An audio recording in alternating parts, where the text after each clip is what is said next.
Ladies and gentlemen, today I want to introduce you to the most elaborate, sophisticated technology on planet Earth. It has achieved already hyperintelligence in a few models, while other models are absolute morons, and information flows in spiral fluid rivers through the infrastructure of data transfer, otherwise known as the myofascial system. Yes, I'm talking about the human body. I believe we have to awaken not just in some abstract spiritual or psychological dimension, but to literally awaken the dormant regions of the body due to all the sitting, the screen time, and all the masticating that we do on a daily basis. Masticating is chewing, by the way, you're the weird ones. That means that we need to learn how to move our bodies uninhibitedly yet structurally sound, as well as master all the sounds that our vocals can produce in order to steer genetic expression in the proper direction. So, to start, I want to introduce you to Brook McPoyle from musicalbreathwork.com as she shows you the incredible design of our bodies and how to awaken biological superintelligence before Palantir and Bill Gates gets there first. The fascia system is a triple helix collagen fiber network that holds everything in place. So all of our nerves, muscles, bones, joints, lymphatic system, they're all held in a sponge-like collagen that wraps all of what we are. So everything in our body is being held in place by fascia. Inside of our fascia is an electrostatic fluid that's moving like magnets. The way that it moves through our body is electrical. The relationship of water through the nanotubules, there is a perpetual stream that can be created when you add infrared light. If we look at the body as a river of fluids, the most powerful mechanism to move those fluids outside of breath and sunshine is going to be our production of sound. The sound that we make travels through the bones and tissues. Consonants and vowels in the cymatic studies change how the cell opens and closes. The sound that we produce, to me, is the most powerful way to truly affect the inside flow, the inside structure. It's going to move the CSF, it's going to move the diaphragm, it's going to move the lymph, it's going to charge the water of your body. Hopefully that was as cool to you as it was to me. What I want to remind you that you just heard is that our myofascial system is responsible for connecting every system to every other system in our body, meaning it's holistic. It's also how fluids move through our body in this endless river unless we become sedentary or injured. Now that river can be enhanced by introducing infrared light to the body, and I'm going to touch on that a little bit later. But the next point that made me light up, because it's exactly what I was pointing at in Kymatica back in 2009, as well as in the show Limitless that I did on Gaia, the vocal sounds that we make can not only open and close cellular function in our body, but it actually alters genetic expression. Check this article out titled "Serenading Cells with Audible Sounds Alters Gene Activity." In the article, it says, extensive earlier research has shown that ultrasound, sound at higher frequencies than humans can hear, it can affect biology in numerous ways. The new study expands this concept to audible sounds that require no special equipment to produce. Kyoto University biologist Masahiro Kumeta and his colleagues bathed culture mouse myoblast cells, precursor to muscle tissues, in sound, directly transmitting a low frequency, which is 440 hertz, which is the A above middle C on a piano, a high frequency, 14 kilohertz, which is approaching the top perceptible range for humans, or white noise, which contains all audible frequencies, to the cultured dishes for either 2 hours or 24 hours. The team analyzed the effects that these sound waves had on the mouse cells through RNA sequencing, which measures gene activity.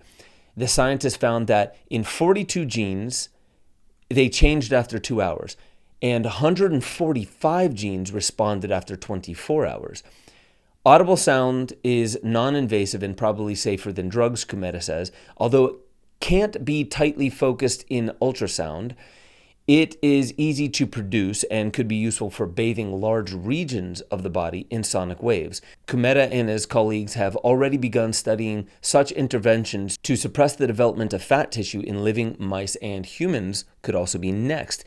If it works well in mice, I think it could be achieved in 5 or 10 years. Potential applications include regenerative medicine and combating cancer growth. The next step could be not only using not only human cells, but organoids that model diseases. And the researcher says then moving to clinical studies thereafter. I think this is fascinating research. Ladies and gents, I think we all really need to take seriously some of the ancient practices, not just modern science, but the ancient practices of things like chanting and dancing, the actual ways that they were done in the past as best as we can understand today. The Native American dances, folk dances of Eastern and Western Europe, even all the way out into Russia, the whirling dervishes, and all the singing and vocalizing that was done by our ancestors were likely attached to ancient genetic expressions that have since gone dormant, basically due to the collapse of culture and tradition. And because, thanks to all of our screens and pharmaceuticals, to Netflix and chill is the new way people like to spend their time rather than out in the sun getting vitamin D and cosmic downloads, walking barefoot in nature, gardening, and other forms of natural movement.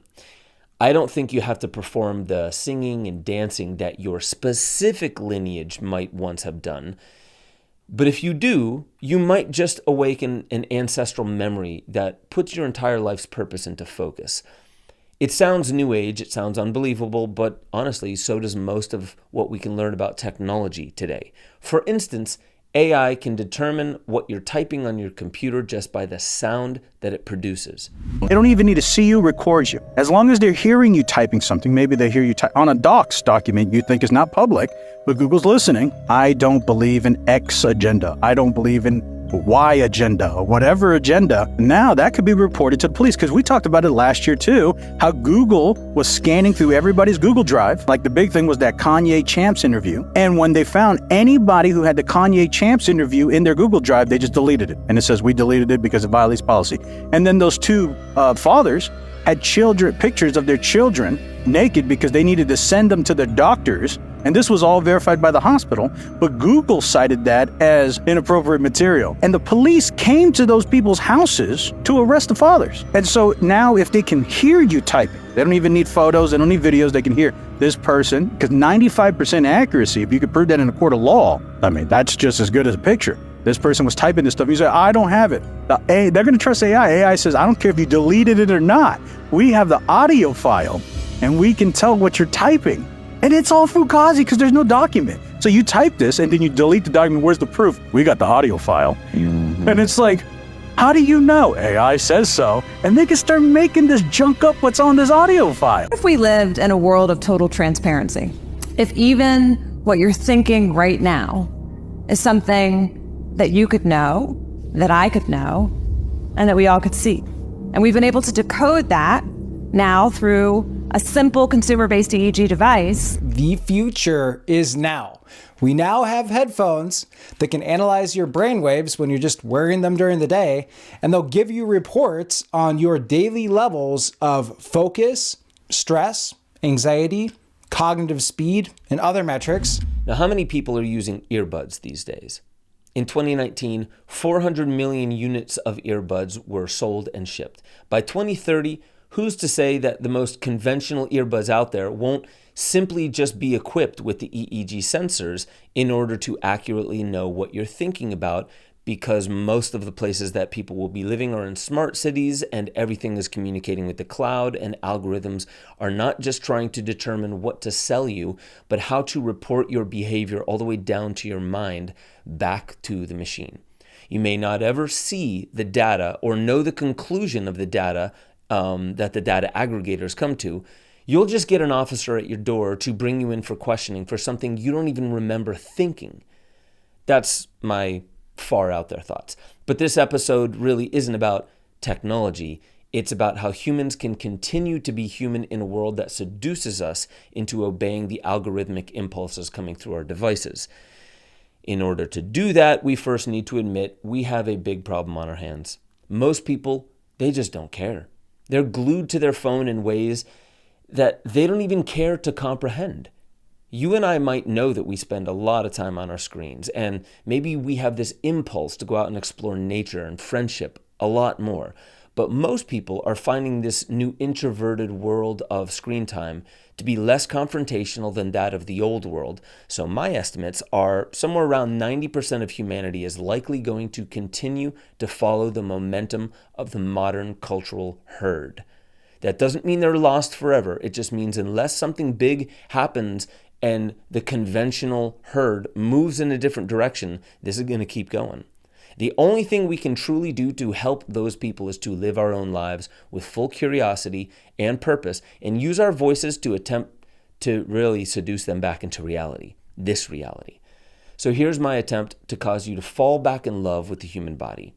And the most fascinating part of our anatomy, in my opinion, is fascia. Just listen to this fascial trainer speak about how intelligently designed and cognitive the fascia truly is. Fascia is not just biomechanical. It's a bioelectric highway connecting your entire body down to the cellular level. Stimulating it daily is crucial not only for your movement potential, but also for your energy and vitality. Fascia doesn't contract, but it stores and transmits force across the entire body through meridians. It links your lats to the opposite glute and your obliques to your adductors, creating slings that drive the most fundamental parts of human movement. Fascia contains up to 10 times more proprioceptors than muscle tissue.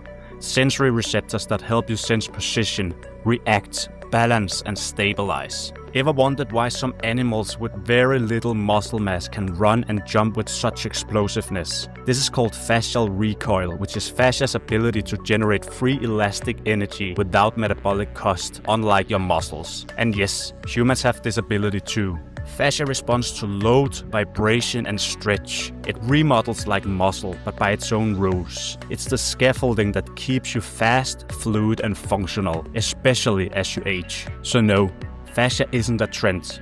It's a fundamental part of human biology, set to become a cornerstone of healthcare. Now, I also think moving our fascia intelligently in the natural world is more than just paying homage to our ancestral ways. It's how we embody the health and therefore the wholeness of who we are today, while also remembering the fullness of where we come from in the past, so that we can understand how and why we must bring all of it into our future selves. That's the deeper purpose of what I believe play imposes in the human experience. Movement and the natural world are also other triggers that entice us to challenge ourselves against it. I also want to share with you one more thing that Brook McPoyle mentioned, that the waters of our body move in endless rivers, especially when introduced to infrared light. Most people today think that means that we need an infrared sauna or somehow those red therapy lights. But how did our ancestors do it? Well, it should be obvious to you that the sun above emits not only UV light, but infrared light. But what's less obvious is that our bodies, the sun within us, produce both forms of light as well. I sent this slide to John Chavez from DMT Quest that speaks about cold plunges or cold exposure causing your mitochondria to generate infrared and UV light. Cold exposure does that. Interestingly, he said DMT is UV light based. Odd. Cold exposure, cold plunges, things like that, that's not the only way to get your body to produce light either. German researchers once studied a human that performed a heart-based meditation and found biophotons accumulated around the heart, meaning your body emits its own light upon the way we focus our mind and the elements in our environment, like cold, like light, that we expose ourselves to. So it's not really just New Age fluff to say that we are literally light beings. But I'm hearing you say, our phones are light beings too, when they're doing some thinking, right? Maybe, yeah. But the blue light is turning us into cyborgs and turning the frogs gay. I don't like them putting chemicals in the water that turn the friggin' frogs gay. Actually, that might be atrazine. And I think the frogs were always kind of gay, but I digress. So the last video I want to show you is actually one more by Brook McPoyle on the Way Forward podcast with Alex Zek. So I introduced my fascia sequence to them. I'm always sciencey in my classes, so they were just into it. And then we did the breathwork. And there was a huge shift in my class. I've been teaching breathwork for a long time, the same kind of sequences. And I'm looking for people to deeply relax at the end. So we do our job, we clean things out, we get everything nice and open, and then I'm all about slow breath rates. And in the slow breath rate, my job is to get people to theta. Because if I can drop them through the language barrier into this 4 to 7 hertz, the brain has an opportunity to solve problems. I believe in the theta gamma sync more than anything, so that's always my goal. Well, after we did fascia, 100% of my clients could drop into that state. And I could feel it because people were falling asleep over here. People were deeply restful. Everybody was maintaining the breath rate kind of without prompting. And it was huge. So I started introducing it more seriously, and things in my clients started to shift. Wow. All right, so we talked about moving our fascia and vocalizing, but we didn't yet talk about the breath. Brook used to do breath work alone, but when she introduced fascial work, her clients deepened their success. What they were truly aiming at was enhanced by removing fascial restrictions. So then Brook was then able to usher her clients into theta brainwave states, which allows for deeper problem solving, creativity, and relaxation. In our wired, stressed, and exhausted cultural lifestyles, there's a need for us to drop into theta during times of the day, not just at night. It helps us reset during the day.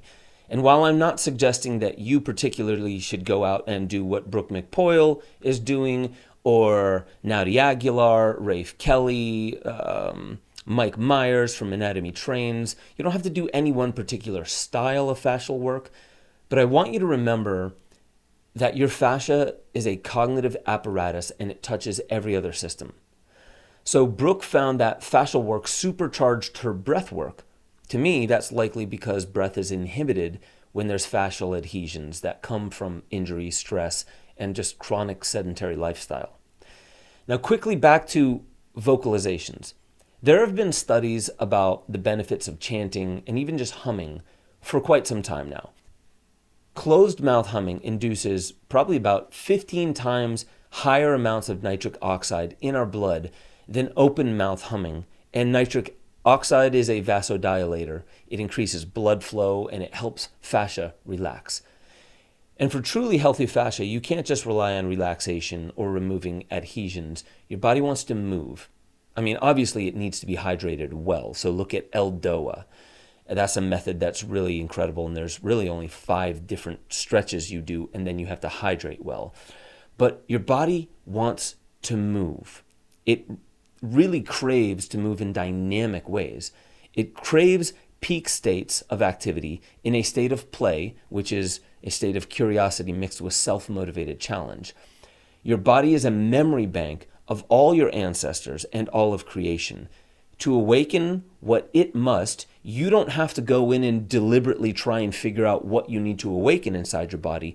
You need to engage in the natural world the way our ancestors did, and your body will simply remember how to awaken those forces that we need most. It really is time for people to start waking up to the deeper recesses of our humanity before we become like all those frogs, or worse yet, like the computerized citizens that Palantir and Microsoft are trying to turn us into. And on that note, I love you, and I'll catch you next time on the deeper dives. This is actually probably more of an awakening protocol. And I want to leave you with a simple fascial exercise from HyperArc Fascia Training. You look at the best sprinter in the world. When they prepare themselves, they jump up and they land. Look how bouncy they are. They're like really like a basketball. They're bouncing on the ground repeatedly. That's optimal force transmission. Sure, they can lift 400 pounds, but anybody can lift 400 pounds. But it doesn't mean everybody can have that type of force transmission when they jump up and land and then they keep on bouncing. But if you're training in the way that Elite Natural is built, not only are you going to build strength, but you're going to build that elite level force transmission.